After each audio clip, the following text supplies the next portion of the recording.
আসসালামু আলাইকুম সবাইকে। তোমরা যারা ইতিমধ্যে প্রাইভেটে এমবিবিএস এর ভর্তির জন্য আবেদন করেছো তাদের জন্য আজকের এই ভিডিওটা।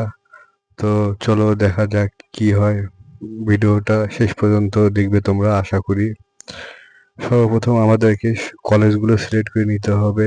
আমরা চাইলে সবগুলো কলেজ এখানে যে দেখা যাচ্ছে যে সিলেক্ট করতে পারবো।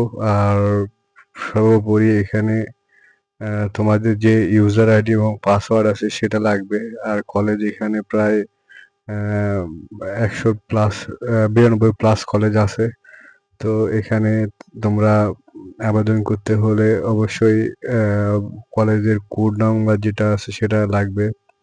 তো কোড নাম্বার দিয়ে কলেজ সিলেকশন করে সিরিয়াল অনুযায়ী তোমরা সেট আপ করে নিবে। কলেজ ধরো সে 1 নম্বর ঢাকা মেডিকেল কলেজ, সাপোজ এই টাইপের প্রাইভেট কলেজ যেগুলো আছে এভাবে কলেজের কোড নাম্বার দিয়ে তোমরা সিলেক্ট করে নিবে।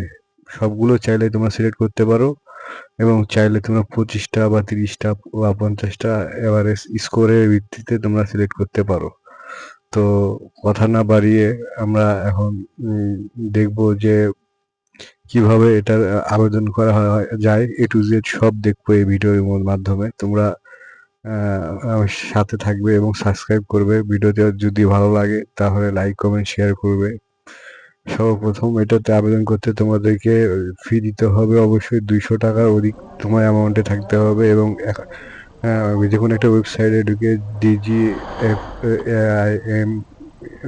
ডিজিএফএমই তে ঢোকার পরে তোমরা যে লিঙ্ক দেখতে পাচ্ছ এখানে যাওয়ার পরে তোমরা যে এখানে ইউজার আইডি পাসওয়ার্ড দিয়েও তোমরা লগ ইন করতে পারো, অথবা তোমরা নিচে দেখবে যে প্রাইভেট আছে এখানে এমবিবিএস বোথ অ্যান্ড ডিবিবিএস আছে। তোমরা দুইটা একত্রে করতে চাও তাহলে দুইটা সিলেক্ট করতে পারো।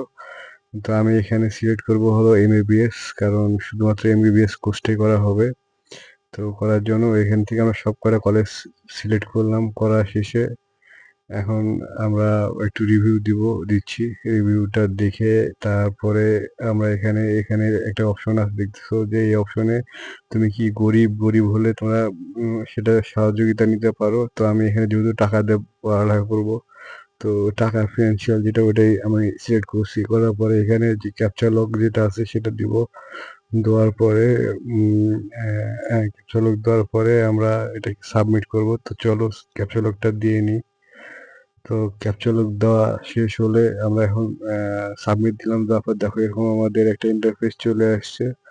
আসার পরে এটা আমরা ডাউনলোড বা প্রিন্ট করে সংরক্ষণ করে রাখবো এবং